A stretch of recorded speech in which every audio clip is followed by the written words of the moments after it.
ముఖ్యంగా నాతవరం నేను ఎన్నో సార్లు రావడం జరిగింది, ఎన్నో గ్రామాల్లో తిరగడం జరిగింది. కానీ ఎప్పుడు కూడా నాకు ఎంత ఆదరణ అంటే, ఏ గ్రామంలోకి వెళ్ళినా కానీ మా తమ్ముడు, మా కొడుకు, మా మనవడు వచ్చాడు, ఇలాగే అందరూ కూడా వచ్చి ఎంతో ఆశీర్వదించేవారు. ఈ రోజు నేను అక్కడి నుంచి వస్తున్నప్పుడు ఈ రోజు ఎంతో ఆనందంగా ఉంది. ఎందుకంటే నాకు రాజ్యసభ సభ్యుడిగా చంద్రబాబు నాయుడు గారు, నారా లోకేష్ గారు నాకు ఆశీర్వదించే తర్వాత ఇంత ఆశీర్వాదం నా సొంత ఊర్లోని ఈ రోజు ఇక్కడ పుట్టిన గడ్డ మీద వచ్చినందుకు ఎంతో ఆనందంగా ఉంది. మీ అందరికీ కూడా శిరసు వంచి నా హృదయపూర్వక కృతజ్ఞతలు, నమస్కారాలు తెలుపుకుంటున్నానండి. ఎందుకంటే ఎంత దేశం మొత్తం తిరిగినా, ఢిల్లీలో పార్లమెంట్ లో మొన్న ప్రమాణ స్వీకారం చేసి వచ్చిన వైస్ ప్రెసిడెంట్ గారు మన ఉప రాష్ట్రపతి ముందు నాకు ప్రమాణ స్వీకారం చేసిన అవకాశం ఇచ్చిన, నా సొంత గడ్డ మీద కాళ్ళు పెట్టినప్పుడు ఆ ఆనందమే వేరుంటది. మీ ఆశీర్వాదమే కొండ ఎత్తున ధైర్యాన్ని ఇస్తుందని చెప్పి సందర్భంగా చెప్పదలుచుకున్నాను. ఈ రోజు ఈ నర్సీపట్నం నియోజకవర్గంలో పుట్టినందుకు చాలా గర్వంగా నేను భావిస్తాను. ఎందుకంటే మేము ఎక్కడ చదువుకున్నా, అమెరికాలో చదువుకున్నా, పూణేలో చదివినా, ఎక్కడ చదివినా కానీ మేము ఇక్కడికి వచ్చినప్పుడు నా సొంత వ్యక్తులు, ఎందుకంటే మా తాతయ్య గారు లక్షాపాత్రి గారు, తర్వాత వరహాలదొర గారు, వాళ్ళందరూ కూడా రాజకీయ కుటుంబం నుంచి వచ్చిన వాళ్ళే. ఎంతో సేవ చేశారు. ఏ రోజు కూడా ఒక్క మచ్చ అనేది లేకుండా, ఒక అవినీతి మచ్చ అనేది లేకుండా రాజకీయంగా ముందుకెళ్ళడం ఇన్ని సంవత్సరాల్లో మీరు ఎక్కడా కూడా ఒక కుటుంబాన్ని అలా చూడరు.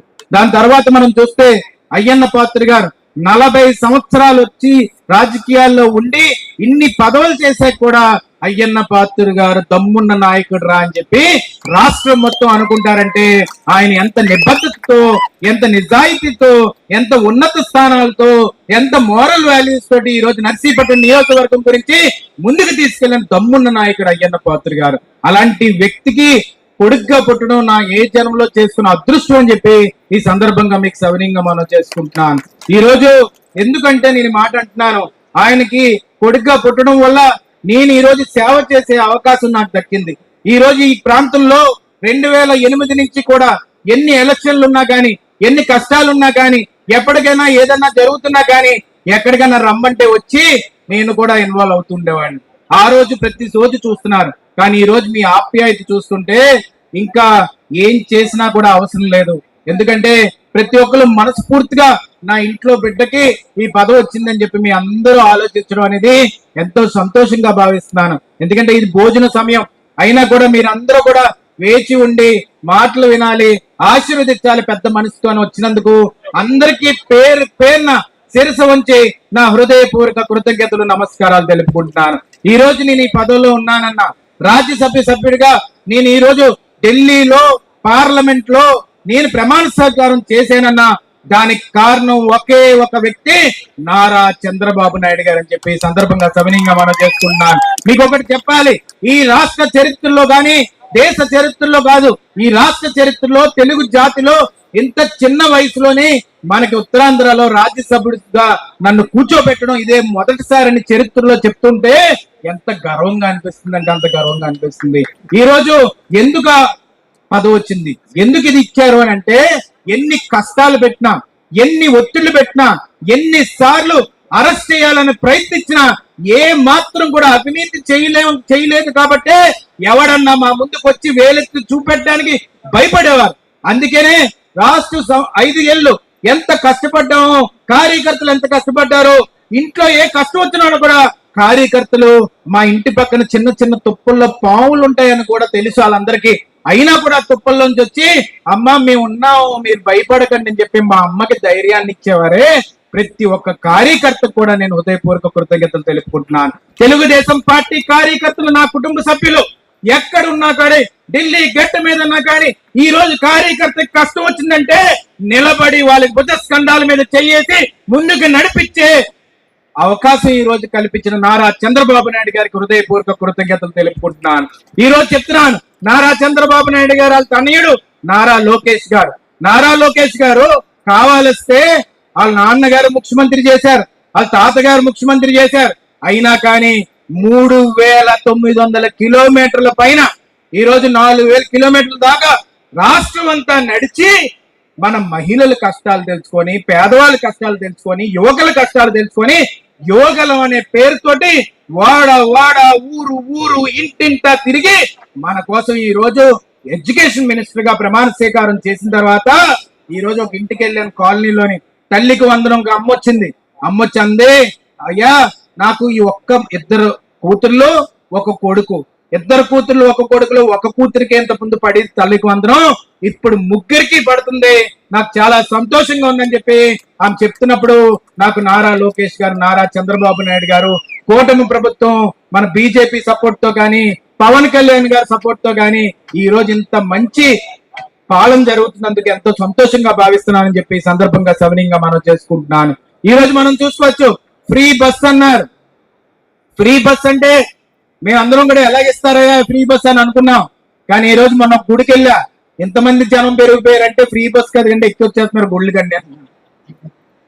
మొన్న నేను ఈస్ట్ గోదావరిలో గుడికి వెళ్ళా, వెంకటేశ్వర స్వామి గుడి వాడపల్లి. అక్కడైతే 3 రోజులు 7 రోజులు ఉండాలి, ప్రదక్షిణాలు చేయాలని చెప్తే అక్కడ అందరూ మహిళలే కనబడుతున్నారు. ఏంటిది ఎంతమంది వస్తున్నారు, ఎంతమంది, ఫ్రీ బస్ మహిమండి అంటున్నారు. ఈ రోజు ఆ ఫ్రీ బస్ అన్నప్పుడు మగవాళ్ళకి సీట్లు దొరకట్లా. ఎందుకంటే మొట్టమొదట నందమూరి తారక రామారావు గారే ఈ రోజు తెలుగుదేశం పార్టీ పెట్టినప్పుడు సుమారుగా రిజర్వేషన్ ఇచ్చి మహిళలకి ఉద్యోగాల్లో కానీ రాజకీయాల్లో కానీ మహిళలకు అత్యంత ప్రాధాన్యత ఇచ్చింది మొట్టమొదట విశ్వవిఖ్యాత నట సార్వభౌముడు నటరత్న డాక్టర్ నందమూరి తారక రామారావు గారు అనేది మనం గుర్తు పెట్టుకోవాల్సిన అవసరం ఎంతైనా ఉంది. మన నారా లోకేష్ గారు, పవన్ కళ్యాణ్ గారు, బీజేపీ కూటమి ప్రభుత్వం వచ్చిన తర్వాత, ఫ్రీ బస్ వచ్చిన తర్వాత ఆడవాళ్ళందరూ లోపలికి ఎక్కిన తర్వాత మగవాళ్ళ డామినేషన్ లేదు. ఇంకా సీట్ అడగడానికి కూడా భయపడుతున్నారు. కొన్ని వీడియోలు చూసాను, కొట్టేస్తున్నారు అంటే కొన్ని వీడియోలు చూసినప్పుడు లెగిసి బయటకు వెళ్ళి అంటున్నారు. ఇంకేం చేయలేము.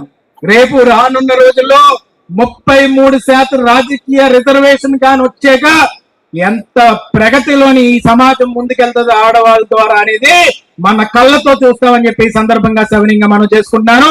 ఆ రిజర్వేషన్ బిల్లు కూడా రానున్న రోజుల్లో పార్లమెంట్ లోకి వస్తే ఇక్కడ పుట్టిన మీ విజయ్గా నాకు ఓటేసే హక్కు ఈ రోజు రాజ్యసభ సభ్యుడిగా వచ్చిందని చెప్పి ఈ సందర్భంగా సవినీయంగా మనం చేసుకుంటున్నాను.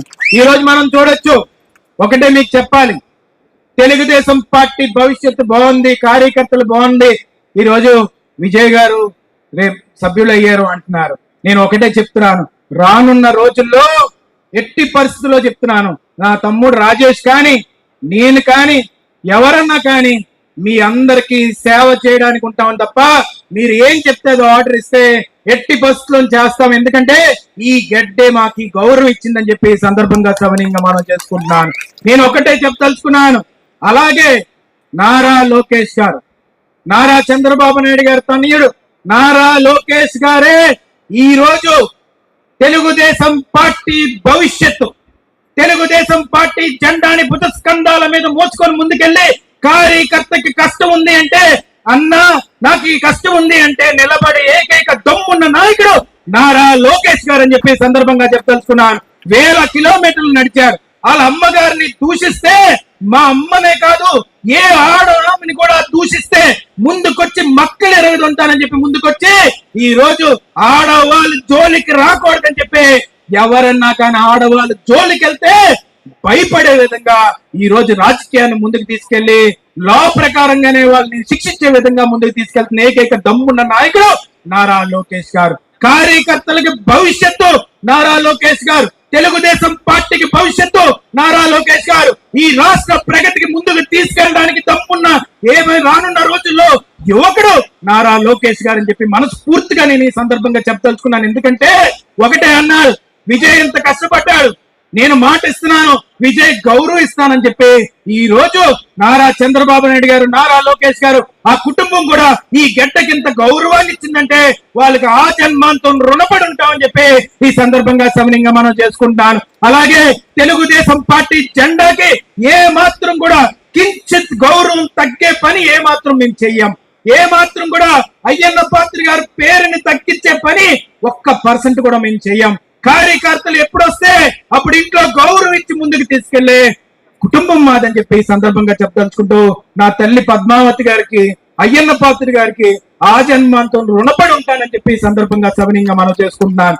ఈ రోజు చూడొచ్చు, బుక్ ప్రచురించడం జరిగింది. రేపు 2 ఏళ్ళు అయిన సందర్భంగా మీ ప్రతి ఇంటికి కూడా ఈ బుక్ రావడం జరుగుతుంది, ఈ పేపర్ రావడం జరుగుతుంది. ఒక్కసారి చూడండి, ఒకటే గుండెల మీద చేసుకొని నమ్మి ఒకసారి ఆలోచించండి. ముందు ఎప్పుడన్నా ఎవరన్నా పార్టీ గెలిచినప్పుడు, ఎవరన్నా ఎమ్మెల్యే గెలిచినప్పుడు నేను పని చేశానని చెప్పి ఇలా ప్రచురించి నేను ఇన్ని కోట్లు ఈ 2 ఏళ్ళలో తీసుకొచ్చానని చెప్పి ఎవరన్నా దమ్మున నాయకుడు ముందుకు వచ్చాడా అనేది ఒకసారి ఆలోచించాలి. ఈ రోజు అభివృద్ధి ఒక్కదానికే 2 ఏళ్ళలోని మనం చూస్తే ఈ రోజు 532 కోట్లు తీసుకొచ్చిన దమ్మున్న నాయకుడు అయ్యన్న పాత్రుడు గారు. ఎక్కడ చూసినా సీసీ రోడ్లు గాని, తార్ రోడ్లు గాని, మన తాండవా నుంచి నాతవరంకి ఇప్పుడు మళ్ళీ ఆ రోడ్డు కూడా వేస్తున్నారు. ఏదన్నాది 532 కోట్ల అభివృద్ధికి తీసుకొచ్చారు. సంక్షేమం గురించి మాట్లాడట్లేదు, పెన్షన్ల గురించి మాట్లాడట్లేదు. ఇంక సంక్షేమం గురించి మాట్లాడితే 568 కోట్లు అంటే సుమారుగా 1100 కోట్ల పైన తీసుకొచ్చిన దమ్మున్న నాయకుడు అయ్యన్న పాత్రుడు గారు. అది కూడా 2 ఏళ్ళు అని చెప్పి ఈ సందర్భంగా చెప్పదలుచుకున్నాను. సుమారుగా 1896 పనులు చేశారండి. 1, 2 కాదు, 1896 పనులు. అందుకే ఈ రోజు చెప్తున్నాను, రానున్న రోజుల్లో కూటమి ప్రభుత్వంలో ఏదన్నా న్యాయం జరుగుతుంది మహిళల కంటే అది తెలుగుదేశం పార్టీ, జనసేన, బీజేపీ కలిస్తేనే జరుగుతుంది అని చెప్పి ఈ సందర్భంగా మీ అందరికీ సవినీయంగా మనం చేసుకుంటూ, ఇంత మధ్యాహ్నం వేళ మీ అందరూ వచ్చారు, ఇంత ఓపికగా ఉన్నారు. నేను ఎక్కువ మాట్లాడదలుచుకోలేదు. నేను ఒకటే చెప్పదలుచుకుంది ఏంటంటే, ఇక్కడ స్కూల్కి వెళ్ళినప్పుడు కొంతమంది తాతలు వచ్చి స్కూల్ పిల్లల గురించి ఆలోచించారు.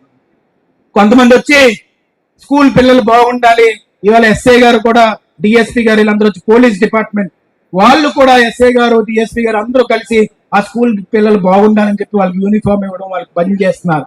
ఇలాంటి శుభ సూచకాలు ఇంత మంచి ప్రభుత్వం ఎప్పుడన్నా మనం చూసేవనేది ఒకసారి ఆలోచించాలి. అందుకే మీ అందరికీ చెప్పదలుచుకుంది ఏంటంటే, మహిళలందరికీ కూడా ఈ రోజు ఒకసారి ఆలోచించి రేపు రానున్న రోజుల్లో అందరూ కూడా ఆశీర్వదించాలి, ముందుకు తీసుకెళ్లాలని చెప్పి సందర్భంగా చెప్పదలుచుకుంటూ, ఈ మండల నాయకులందరూ కూడా ఎంతో కష్టపడి, మండల పార్టీ ప్రెసిడెంట్ గారు, మండల నాయకులు, గ్రామ నాయకులు, మండలం మొత్తం కూడా ఇంత ఘనంగా నన్ను స్వాగతించినందుకు వాళ్ళకి హృదయపూర్వక కృతజ్ఞతలు, నమస్కారాలు తెలుపుకుంటున్నానండి.